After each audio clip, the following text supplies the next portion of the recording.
రాష్ట్ర వ్యాప్తంగా ఈ నెల 5వ తేదీ నుంచి ఆర్టీసీ అద్దె బస్సుల సంక్షేమ సంఘం సమ్మెకు పిలుపునిచ్చింది. అసలు ఈ సమ్మెకు ఎందుకు పిలుపునివ్వడం జరిగింది, వాళ్ళ సమస్యలు ఏంటి, ఆర్టీసీ నుంచి వాళ్ళు ఏం కోరుకుంటున్నారు, వాళ్ళ ప్రధాన డిమాండ్ ఏంటి, ఆర్టీసీ అద్దె బస్సులకు సంబంధించినటువంటి సంక్షేమ సంఘం నేతలు మనతో ఉన్నారు. వారి మాటల్లోనే వాళ్ళ ప్రధాన డిమాండ్ ఏంటో తెలుసుకుందాం. చెప్పండి, ఈ నెల 5వ తేదీన మీరు సమ్మెకు పిలుపునివ్వడం జరిగింది. అసలు ఆర్టీసీ అద్దె బస్సుల సమస్యలు ఏంటి ప్రధానంగా?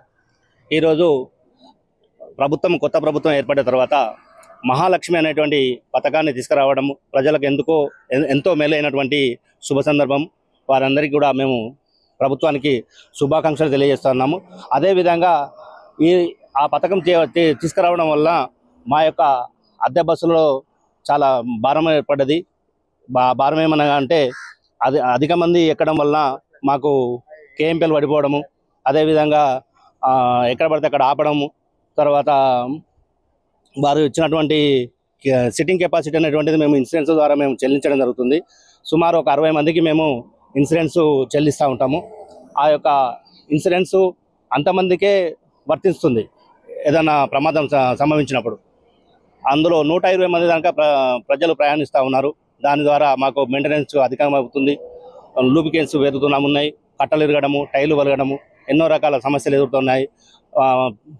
జనం కూడా, పబ్లిక్ కూడా ఎక్కడ పడితే అక్కడ ఆపడము, స్టేజ్ల దగ్గర ఆపకుండా చేతెత్తిన మా డ్రైవర్లను కూడా కొత్త ఇబ్బందులకు గురి చేస్తూ ఉన్నారు. ఆ ఇబ్బందులు కూడా తట్టుకుంటూ కూడా మేము ప్రభుత్వానికి ఎంతో సహకరిస్తూ ఉన్నాము. కానీ మాకు స్టేజ్లను ఇచ్చేసి, మాకు ఒక మంచి కేఎంపీలను ఇచ్చేసి మాకు న్యాయం చేస్తే బాగుంటుంది అనేటువంటి ప్రభుత్వాన్ని చొరవ తీసుకొని, అయినా మేము అధికారులకు ఎన్నోసార్లు విన్నపించుకున్నాం. మహాలక్ష్మి పథకం ఏర్పడ్డ తర్వాత మాకు సమస్యలు ఏర్పడుతున్నాయని చెప్పేసి అధికారుల వద్దకు మేము వెళ్ళడం జరిగింది. వారికి ఎన్నోసార్లు విన్నపించుకున్నప్పటికీ కూడా వారు ఈ రోజు వరకు కూడా మమ్మల్ని మీ సమస్య ఏంటి, మీకు ఏ విధమైతే బాగుంటుంది అనేటువంటి చిన్న చర్చలకు పిలిచి మా సమస్య మీద తీస్తే బాగుండేటువంటి ఆలోచన కొద్దీ మేము వెయిట్ చేస్తూ ఉన్నాము. అయినప్పటికీ కూడా వారు ఇప్పటి వరకు కూడా మా సమస్యల కోసం ఏంటిది అనేటువంటి పిలవకపోవడం మాకు చాలా బాధాకరంగా ఉంది.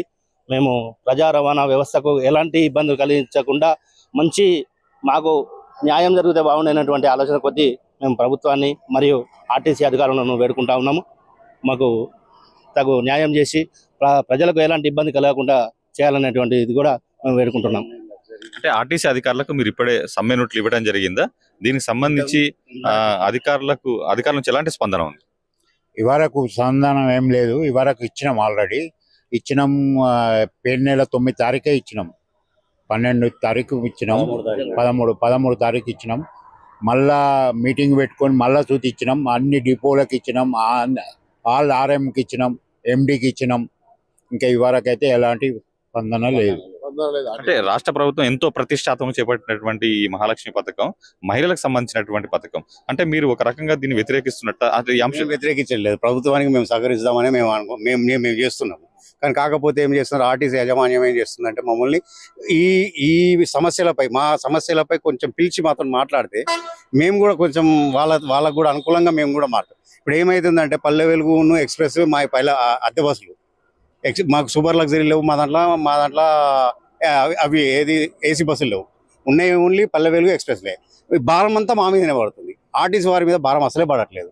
ఈ కేఎంపీఎల్ వాళ్ళకి రావడం కారణం ఏంటంటే వాళ్ళ సూపర్ లగ్జరీలు ప్లస్ ఏసీ బస్సులే అందుకే వాళ్ళకి కేఎంపీలు ఎక్కువ వస్తుంది. మాకెందుకు రావడం లేదంటే టోటల్ మా బస్సులన్నీ మొత్తం ఎక్స్ప్రెస్లు పల్లె వెలుగు బస్సులే. మేము ఈ విధంగా చాలా నష్టపోతున్నాం. మళ్ళీ మా డ్రైవర్లను కూడా ఈ ప్రయాణికులు అంటే కొందరు అర్థం చేసుకుంటున్నారు, అర్థం చేసుకోవట్లేదు, కానీ వాళ్ళు కూడా మా డ్రైవర్లను ఇబ్బంది గురి చేస్తున్నారు. ఈ విధంగా మేము చాలా నష్టపోతున్నాం. మేము 13 తారీఖు నాడు ఇచ్చినాం, రిప్రజెంటేషన్ ఇచ్చినాం మేము మీడియా ఎండి గారికి, మా అద్దె బస్సు అసోసియేషన్ రాష్ట్ర అధ్యక్షులు. అయినా కూడా వాళ్ళు ఇప్పటి వరకు మమ్మల్ని ఎలాంటి చర్చలకు పిలవకపోవడం, మమ్మల్ని పిలిచి ఏదో మాట్లాడి మాకేదో చేస్తే మేము కూడా కొంచెం అంటే మా నష్టాలను మేము కూడా కూర్చుకోవడానికి మేము అడుగుతున్నాం తప్పితే మేమేదో ప్రభుత్వాన్ని కొంతమ కోరికలు కోరడం లేదు. ఇది మా సమస్య. ఇది మాకు సహకరిస్తే, ప్రభుత్వం మాకు సహకరిస్తే మేము చాలా ఇబ్బందులు. అంటే మీ డిమాండ్లలో ఈ కేఎంపీఎల్ సంబంధించినటువంటి అంశం ఉంది. బట్ మీ అద్దె బస్సులతో పాటుగా ఆర్టీకి సంబంధించినటువంటి బస్సులు ఉన్నాయి కదా, వాటికి లేని సమస్య మీకెందుకని వాళ్ళు అడుగుతున్నారు కదా. ఆ సమస్య ఏంటంటే వాళ్ళకు ఉన్నటువంటి బస్సులన్నీ కూడా లగ్జరీ బస్సులు ఉన్నాయి. సూపర్ లగ్జరీ ఉంది, గరుడ అలాంటి బస్సులు ఉన్నాయి. అందులో సిట్టింగ్ కెపాసిటీకి మించి వెళ్ళరు. మా బస్సులు సిట్టింగ్ కెపాసిటీ మీరు చూడొచ్చు. ప్రతి ఒక్క బస్సును చెక్ చేస్తే సుమారు 100 పైన జనం ఉంటారు. కాబట్టి ఆ కేఎంపీఎల్ వరకు పడిపోతుంది.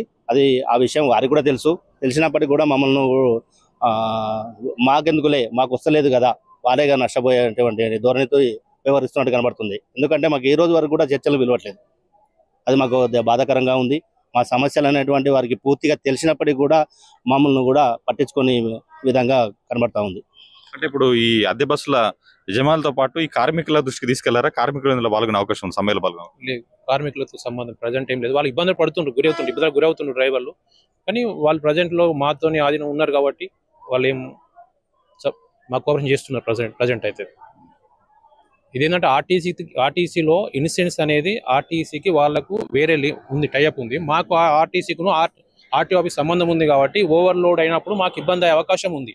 ఇన్సూరెన్స్ కోసం అయితే ప్రమాదాలు జరిగినప్పుడు ఏదైనా అయినప్పుడు ఓవర్లోడ్ అయినప్పుడు మాత్రం ఇన్సూరెన్స్ వాళ్ళతో మాకు ప్రమాదం ఏర్పడుతుంది. కాబట్టి ముందు జాగ్రత్తగా ఇదివరకు ఆర్టీసీ వాళ్ళు ఏ విధంగా అయితే ఇన్సూరెన్స్ వాళ్ళు క్లెయిమ్ చేస్తుండ్రో అదే విధంగా మాకు చేసే ప్రయత్నం చేయమని చెప్పి మేము కోరుతున్నాం. సో ఫైనల్ గా చెప్పండి, ఈ డిమాండ్లతో పాటు మీ ఆర్టీసీ అద్దె బస్సుకు సంబంధించిన యజమానుల సంక్షేమం ప్రధానంగా మీ డిమాండ్లు ఏంటి? ఫైనల్ ప్రధాన డిమాండ్ ఏంటంటే మాకు లూబ్రికేషన్స్ పెరిగినాయి, కేఎంపీఎల్ రావట్లేదు. అదేవిధంగా ఇన్సూరెన్స్కు సంబంధించినటువంటి విషయానికి వచ్చినప్పుడైతే ఎలాంటి ప్రమాదం జరగాలని మేము కోరుకోము.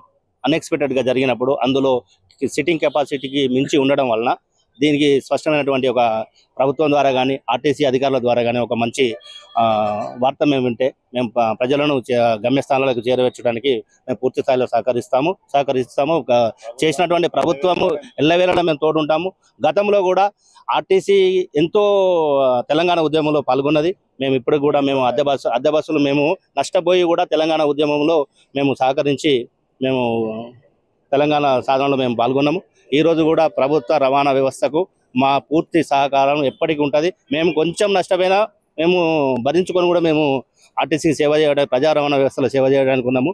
కానీ అది నష్టపోవడం అంటే మాతోడు కాదు. మేము ఇప్పటికే అంతకుముందు 6,000 బస్సులు ఉన్నటువంటి బస్సులు ఫైనాన్సులు గుంజుకపోయి ఈరోజు 3,300 వరకు ఇప్పుడు తగ్గి ఇప్పుడు 2,700 బస్సులు మాత్రమే ఉన్నాయి. అన్ని ఫైనాన్సులు పోయినాయి, అమ్ముకున్నారు, నష్టాలు పోయినారు.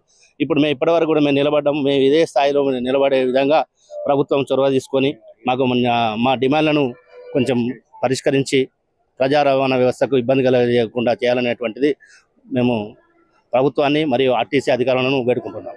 సో ఇది ఫైనల్ గా అయితే మొత్తంగా ఏదైతే ఈ మహాలక్ష్మి పథకంతో ఆర్టీసీ అద్దె బస్సుల్లో తిరుగుతున్నటువంటి మహిళల సంఖ్య పెరిగింది. ఆ తర్వాత కేఎంపీఎల్ కూడా రావటం లేదు. వీటితో పాటుగా అపరిష్కృతం ఉన్నటువంటి ఎన్నో